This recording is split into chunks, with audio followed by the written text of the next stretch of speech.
지금 이 자리는 참 뜻깊은 자리죠. 우리 영상교회가 이렇게 주일날은 원래 예배당에서 예배를 드리잖아요. 그런데 벗어나서 이렇게 우리 예배당이 아닌 이렇게 와서 예배 드린다는 게 참 의미가 있습니다. 저도 오면서 이런 기회를 자주 가졌으면 좋겠다는 생각도 얼핏 들었어요. 그래서 우리가 수련회 같은 데 잘 많이 못 가고 하니까 한 분기나 뭐 1년에 한 번, 두 번 뭐 이렇게 와서 드려도 괜찮을 것 같아요. 우리는 드릴 수 있는 게 인원이 많지 않기 때문에 잘 이렇게 옮길 수도 있고 괜찮을 것 같습니다. 여기가 아주 딱 자리가 맞아서 여기서 한번 드리고 이제 부흥되면 여기 못 드리겠죠. 꼭 차면. 여하튼 그런 기회를 자주 가졌으면 좋겠다는 생각이 들었고요. 또 오늘은 또 뜻깊은 날이잖아요. 5월달 첫째 날입니다. 그렇죠. 그리고 5월은 가정의 날이고, 그래서 여러 가지 생각해 볼 때 의미가 있습니다. 그래서 이 뜻깊은 자리 또 뜻깊은 시간에 이곳에서 우리가 말씀을 통해서 여러분들이 복을 받으시기를 축원합니다. 특별히 가정의 달을 맞이해서 행복한 가정의 그 복을 우리 모두가 함께 받아 누리시기를 주님의 이름으로 축원합니다. 여러분 잘 아시는 명심보감이라는 책이 있잖아요. 명심보감은 그야말로 이제 고려 말때 이 유명한 말들, 당시에 공자 말씀, 뭐 여러 이제 금언들 이런 것을 수집을 해가지고 각 주제별로 모아놓은 책이 명심보감입니다. 그 중에 치가라는 부분이 있는데 집안을 어떻게 다스릴 것이냐, 치가 편에 보면은 그런 말이 있어요. 자, 효, 쌍, 친, 락, 이요, 그리고 가, 화, 만사, 성이라 이런 말이 있습니다. 그래서 자녀가 이 양친에게 효를 다하면 양친이 즐거워한다. 그리고 집안이 화목하면 만사가 다 이루어진다. 그런 뜻입니다. 그러니까 이 말을 종합해 본다면 가정이 화목하면 아주 형통하고 행복할 것이다 하는 그런 말씀이라고 볼 수 있겠습니다. 가정이 행복해야 모든 일이 잘 되는 것은 맞습니다. 로마 시대에 그 로마가 아주 세계적으로 강대국이었잖아요. 그런데 로마가 왜 멸망을 했나요? 피곤하신 분도 많이 계시고 제 눈으로 다 보인 너무 가까이 보니까 피곤하신 분 계세요. 그런데 왜 로마가 멸망했어요? 여러 가지 이유가 있겠죠. 근데 로마는 외부의 어떤 힘에 의해서 멸망되지 않았다는 것입니다. 내부적인 문제로 멸망한 것입니다. 이 내부가 썩었기 때문에 멸망했는데 내부가 어떻게 썩었습니까? 도덕적으로 매우 타락했죠. 로마는. 근데 도덕적 타락은 곧 가정이 무너지는 걸로 연결됐다는 것입니다. 여러분 그렇지 않아요? 우리가 도덕이 이 사회가 지금 간음죄가 없어지고 도덕이 자꾸 땅에 떨어지면 어떻게 됩니까? 결국 가정이 해체됩니다. 이 세상의 부부간에 서로 그렇게 다른 외간 남자, 외간 여자랑 그런 성적인 그런 문란함 속에서 행복해 할 사람이 어떻겠습니까? 같이 살 사람이 어떻겠습니까? 다 갈라서는 것입니다. 고대나 지금이나 이거 상당히 심각한 문제 아니겠습니까? 근데 로마 시대에 그러한 것들로 인해서 가정이 무너지고 가정이 무너지니까 나라가 무너지게 됐다는 것입니다. 그러므로 가정이 무너지면 나라가 무너집니다. 이 대한민국도 자꾸 이 도덕적으로 타락해가면 그 나라가 부패해지고 부패하는 것이 자연스럽습니다. 정치인들도 부정부패해도 아무렇지도 않은 것입니다. 죄의식이 없어지지 않겠습니까?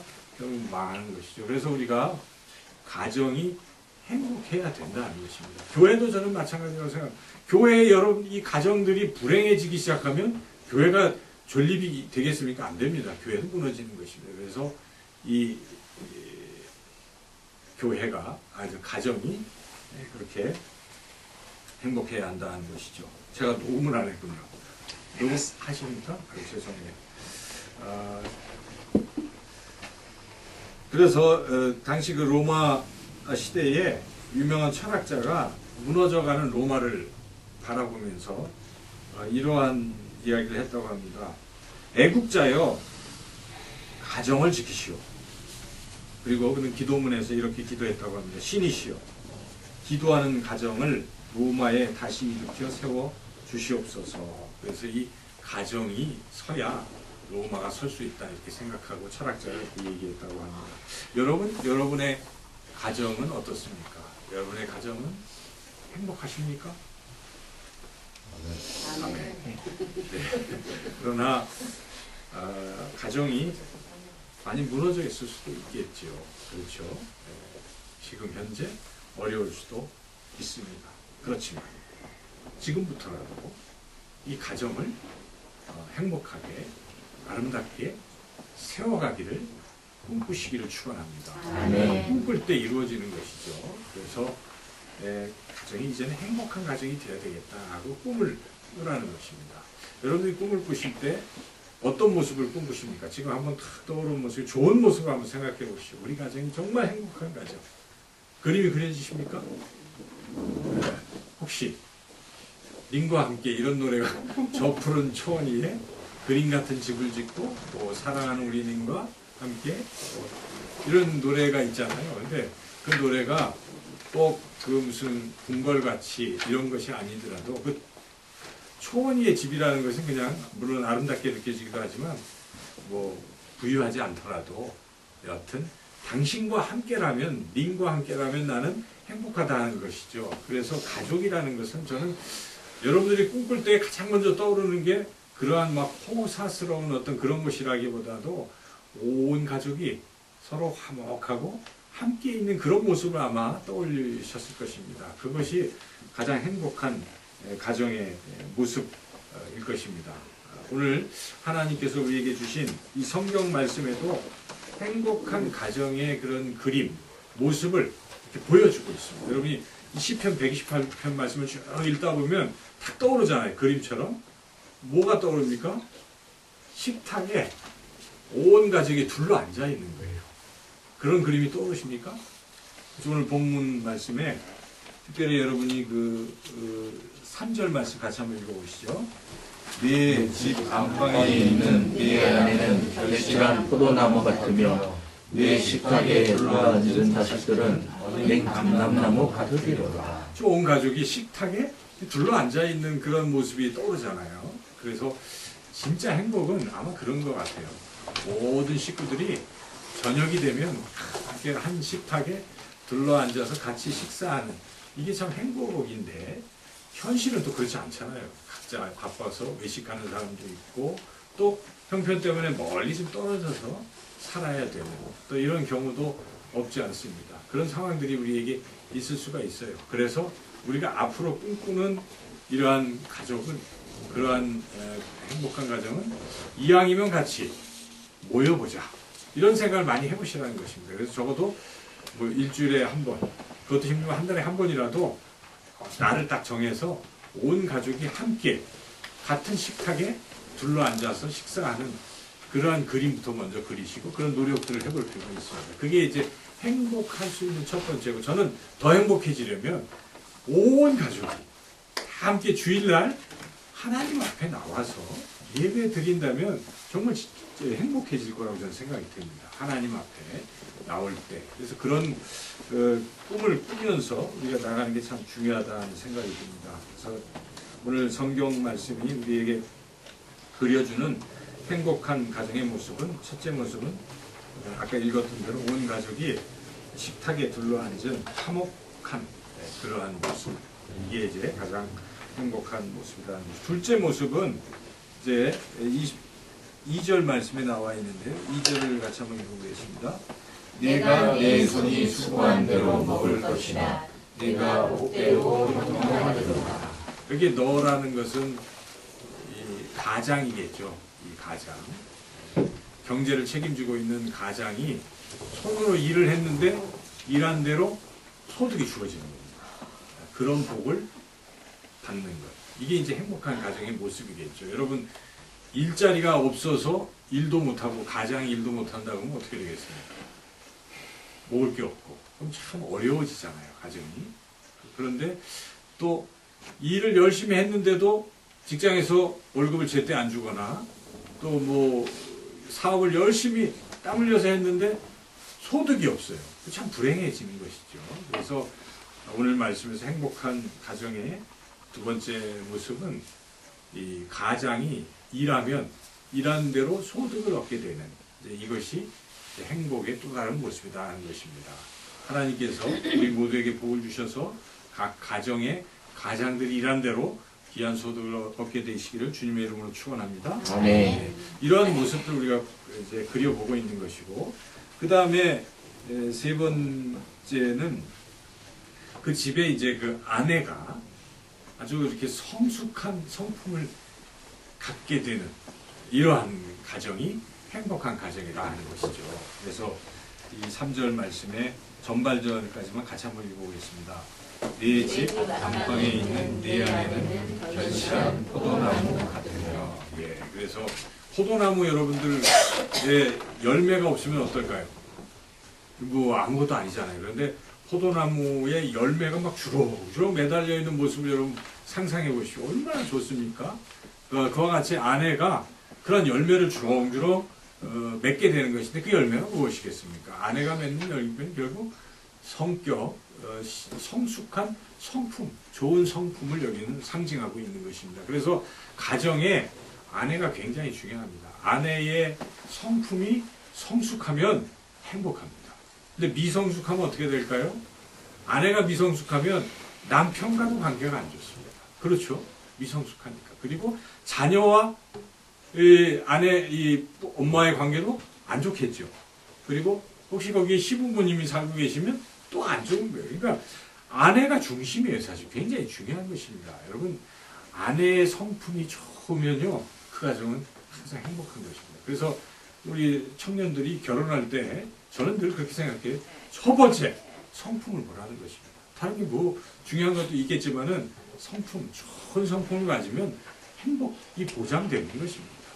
그래서 좋은 성품을 가진 게 행복인데 바로 하나님께서는 그러한 가정의 모습을 좀 그려주고 있는 것이죠. 그리고 이제 마지막 네 번째는 자녀들의 미래가 밝은 것입니다. 이것이 또 행복이라는 것이죠. 오늘 본문의 3절 후반절 말씀 내 식탁부터 같이 한번 더 읽어보겠습니다. 내 식탁에 둘러앉은 자식들은 어린 감람나무 같으리라. 자, 감람나무가 뭡니까? 감람나무는 올리브나무죠. 올리브. 우리 집에도 올리브유를 산 것 같기도 한데 얼마 그게 뭐야? 올리브유예요, 올리브. 자, 이 올리브유가 굉장히 좋은 거죠. 건강에도 좋다고 합니다.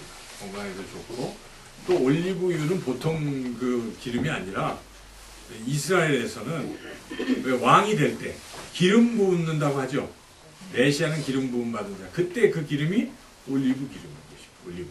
그래서 왕이 되거나 제사장이거나 선지자들에게 기름을 부을 때 쓰는 게 이 올리브 기름이기 때문에 굉장히 귀한 것이라는 뜻입니다. 올리브. 그리고 그 열매를 먹을 수도 있고. 그래서 그리고 또 그 이파리는 뭘로 합니까? 마라톤 이렇게 하면은 우승하면 뭘 씌워줘요? 올개관. 그게 이제 그거예요. 올리브 이파리로. 그래서 이 올리브, 이 감람나무라는 것은 그만큼 소중하다 이런 뜻인데요. 그런데 한 가지, 감람나무는 성장 속도가 그렇게 빠르지는 않다고 합니다. 열매를 한 10수년이 돼도 안 맺는데요.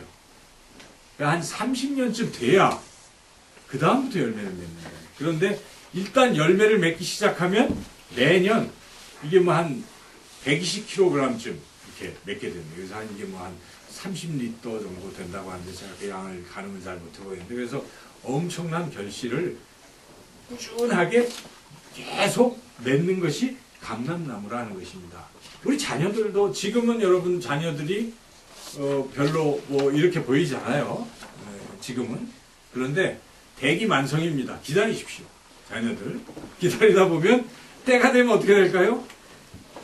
숙성한 감람나무가 돼서 이제 재부시를 하고 살아가게 될 것입니다. 바로 그렇게 되는 것. 그게 행복이라는 것입니다. 그러나 자녀들의 미래가 암담하다. 여러분 다른 거 다 잘 돼도 자녀의 미래가 암담하다 그러면 이것은 행복할 수가 없어요. 그죠?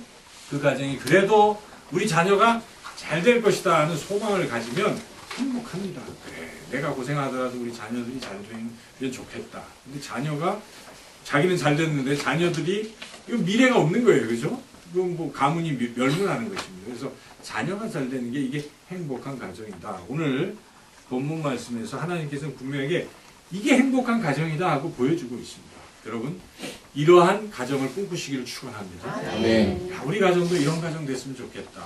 그런데 하나님께서는 이렇게 행복한 가정이 되게 하는 복을 누구에게 주시냐 하는 것입니다. 모두에게 다 주시는가? 그렇지는 않다는 것입니다. 이 복을 받을 수 있는 사람이 있다는 거죠. 이 복을 누가 받을 것인가? 그것이 1절에 나와 있습니다. 1절. 지금은 상태가 나쁘더라도 여러분 1절처럼 살면 어떻게 될까요? 다 회복되고 행복한 가정이 될 수 있다는 말씀입니다. 1절 말씀 우리가 큰 목소리와 함께 봉독하겠습니다. 여호와를 경외하며 그의 길을 걷는 자마다 복이 있도다. 그리고 지금 2절, 3절을 하고 다시 4절에 가서 또 한번 반복하죠. 4절도 읽어보겠습니다. 여호와를 경외하는 자는 이같이 복을 얻으리로다. 이 시편 말씀이 그런 말씀이죠. 결국 핵심이 무엇입니까? 하나님을 경외하는 것.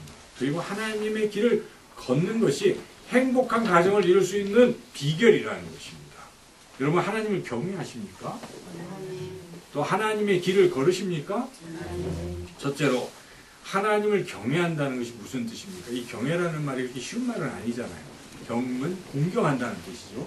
외에는 두려워한다는 뜻입니다. 그래서 하나님을 공경하고 하나님을 두려워한다. 여러분 그렇습니까?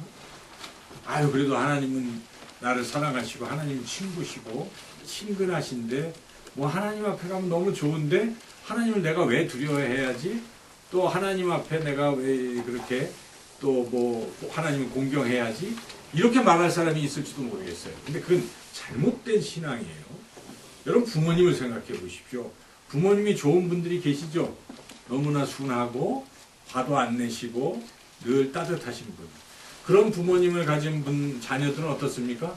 다 너무 좋다 하고 그 다음부터는 좋다 못해 어떡합니까? 부모님을 만만하게 보고 친구처럼 대하고 반말하고 신경질 내고 자기 마음대로 대하고 그런 자녀들을 효자라고 말합니까? 불효자라고 말합니다. 그렇죠? 그게 안 된다는 것입니다.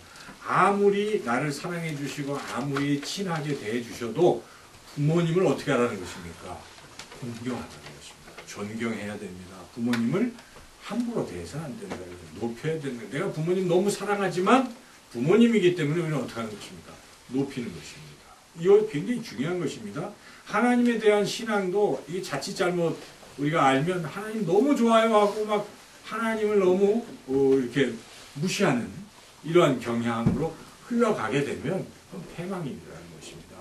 이 선을 넘으면 안 되는 것이죠. 그래서 우리는 항상 이 중간에 이 긴장 관계를 잘 유지해야 돼요. 그래서 하나님을 어떻게 하라는 말씀인데 여기서 말씀하신 것은 공경하고 두려워할 줄 알아요. 그 두려움이라는 것은 하나님이 나를 심판하실까봐 두려워한다 그런 뜻이 아니죠. 여러분 두렵다는 것이 부모님이 나를 때릴까봐 두려워합니까? 그런 게 아니잖아요. 뭔가 그 두려움이 있잖아요. 부모님은 부모님으로서의 그런 것이지만 하나님은 하나님으로서의 권위가 있는 것입니다.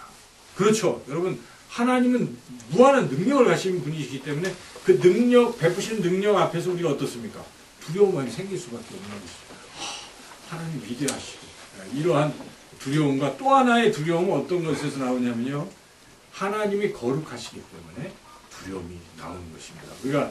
우리는 거룩하지 못한 부분들이 많지 않습니까? 그렇기 때문에 거룩하신 하나님 앞에 서면 두려워지는 것입니다. 인간은 죄성이 작동이 되기 때문에 내가 이사야가 어떻습니까? 거룩하신 하나님을 뵐 때 이사야 어떻게 반응합니까? 주여 망하게 되었도다. 나는 죄인이로다. 제단 숯불 내 입술에 대소서 내 죄를 이렇게 또 베드로도 그랬죠. 이와 같이 이 두려움이라는 것은 하나님의 거룩하신 또 하나님의 그 무한하신 능력 앞에서 느껴지는 두려움이라는 것은 이런 것들이 있어야 된다는 것입니다. 신앙에 이 두려움이 사라지면요 사실 신앙이 형성이 안 되는 것입니다. 여러분 예배당에 벌써 우리가 그러면 어떻게 하면 우리가 이 하나님을 경외할 것인가? 예배 드릴 때부터 잘 해야 됩니다. 예배 드릴 때 여러분 하나님을 경외하는 사람과 경외하지 않는 사람은 이게 극명하게 드러납니다. 그렇죠. 벌써 예배당에 딱 들어올 때 이곳에 하나님이 계시다 하는 생각을 가지면 어떻습니까, 여러분? 뭔가 옷깃을 여미고 그리고 이 예배당에 딱 들어오면 조용히 이렇게 하나님 앞에 기도하죠. 아까도 와서 보니까 안수 집사님 두 분 기도하시는 모습 보고 제가 은혜를 받았어요.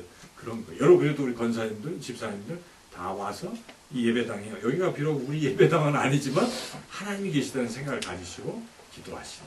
그게 참 아름다운 모습. 그게 하나님을 경외하는 모습입니다. 그래서 그러한 자세들을 우리가 가져야 되는 것이죠. 예배 드릴 때. 그리고 이 예배 드릴 때 하나님을 경외하는 모습들이 어떤 모습들인가 몇 가지 성경 구절에 보면 그런 하나님을 경외하는 방법을 말씀하고 있는데 첫째는 예배 자체를 중요하게 여기는 것입니다. 하나님을 경외하는 사람은 예배 드리는 걸 굉장히 중요하게 여기죠. 여러분 그렇죠? 아니신가요? 그렇잖아요. 그래서 여러분들이 그러나 하나님을 경외하지 아니하면 하나님께 예배 드리는 게 그냥 가끔 취미생활하는 정도밖에 안 돼요. 그런데 하나님이 살아계시다는 것을 느끼고 믿는 사람들은 그건 내가 하나님께 드릴 수 있는 최선이 무엇입니까? 예배 아니겠어요? 그 일주일에 정해진 예배만큼은 내가 드려야지. 그 경외하는 사람이 하는 태도거든요. 근데 경외하지 않는 사람은 그것 자체의 가치를 안 둔다는 것입니다. 가치를 하나님 존재에 대해서 별로 느낌이 없기 때문에 그렇다. 근데 하나님의 존재를 믿고 그 경외심을 가지면 내가 그래도 하나님을 뵈. 여러분 부모님과의 관계도 저는 그런 거라고 생각해요. 부모님을 우습게 여기는 자녀들은 부모님 자주 찾아뵙지 않잖아요. 내가 하고 싶으면 내 마음대로 하죠. 그러나 부모님을 공경하는 사람들은 어떻습니까? 부모님 이렇게 찾아뵙고 예를 갖추고 하는 일을 합니다. 신혼 예를 들어 여러분들이 이제 결혼을 하잖아요. 그러면 둘이 결혼을 하고 첫째 부모님 앞에 인사드리잖아요. 부모님을 공경하는 사람들은 깍듯이 예를 갖춰서 절을 하잖아요. 그런데 이거 모르는 사람들, 막 나가는 그런 사람들은 어떻습니까? 우리 즐겁게 놀고 또 놀고 바빠요? 안 가요? 그렇게 되지 않겠어요? 똑같은 이치예요. 예배도 마찬가지 아니에요?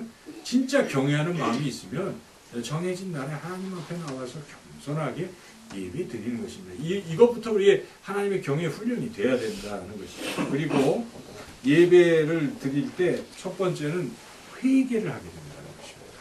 아까도 말씀드렸지만 두려움이 있기 때문에요. 거룩하신 하나님 존전에 나오면 회개가 자연스럽게 나온다는 것입니다. 이 경외하는 사람들이 나타난 특징이라는 것이죠. 그리고 또한 무엇입니까?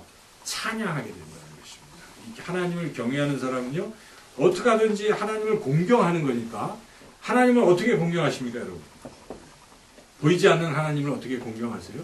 높이는 게 공경인데 찬양이 공경하는 것입니다. 찬양은요, 높이는 거예요. 찬양의 뜻은 박수치고 하나님 높이 받으소서 하고 여러분들이 겸손하게 찬양 드리는 것이죠. 그래서 이런 찬양, 그리고 또한 예물을 드리는 것도 하나님을 경외하는 그런 태도라는 것입니다. 시편 76편 11절에 너희는 여호와 너희 하나님을 하나님께 서원하고 갚으라. 사방에 있는 모든 자도 마땅히 경외할 이에게 예물을 드릴지어다. 그러니까 마땅히 경외하는 사람에게 나타나는 특징은 하나님 앞에 그 감사를 표현한다는 것입니다.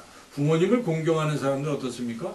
부모님께 이렇게 봉양하는 것도 하고 선물을 드리잖아요. 그런 뜻에서 여러분들이 이해를 해야 된다. 그래서 그게 하나님을 경외하는 것입니다. 또한 이제 두 번째 말씀에 하나님을 경외하는 것뿐만 아니라 또 하나가 더 추가되어 있죠. 1절 다시 한번 읽어보시죠.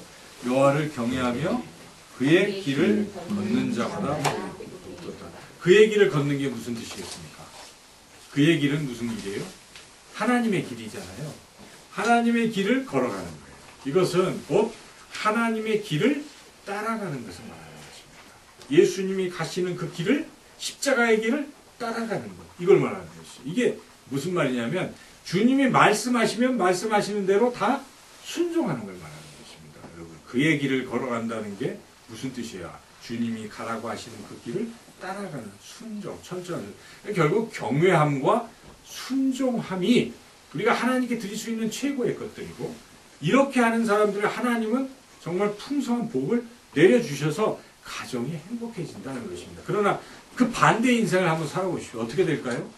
반대의 결과가 주어지는 것입니다. 행복한 가정이 아니라 불행한 가정이 주어질 수 있다는 것입니다.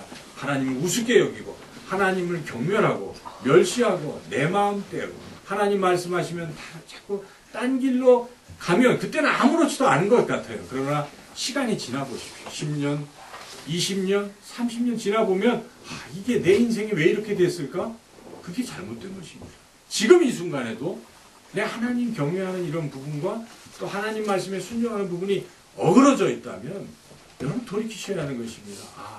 이게 불행의 시작 출발점이겠구나 생각을 하시고 지금부터 오늘 5월 1일 결단하십시오. 행복한 가정이 모든 것의 만사 형통의 그런 핵심이라면 이제부터는 내가 결단하리라. 하나님을 내가 경외하리라. 여러분 그래서 하나님을 경외하시고 또 하나님이 가시는 그 길, 말씀하시는 길을 따라가셔서 오늘 말씀하신 이 행복한 가정들을 다 이루시기를 주님의 이름으로 축원합니다. 아멘. 기도하겠습니다. 하나님 감사합니다. 시편 128편 말씀이 우리 가슴에 새겨지게 하시고 하나님은 우리가 행복한 가정 이루기를 간절히 원하시는 것임을 깨닫고 하나님을 경외하고 하나님 말씀 순종해서 여기 있는 우리 영상교회의 모든 가정들은 다 행복한 가정 이루게 하여 주실 줄로 믿고 감사드리오며 예수님의 이름으로 기도드리옵나이다. 아멘.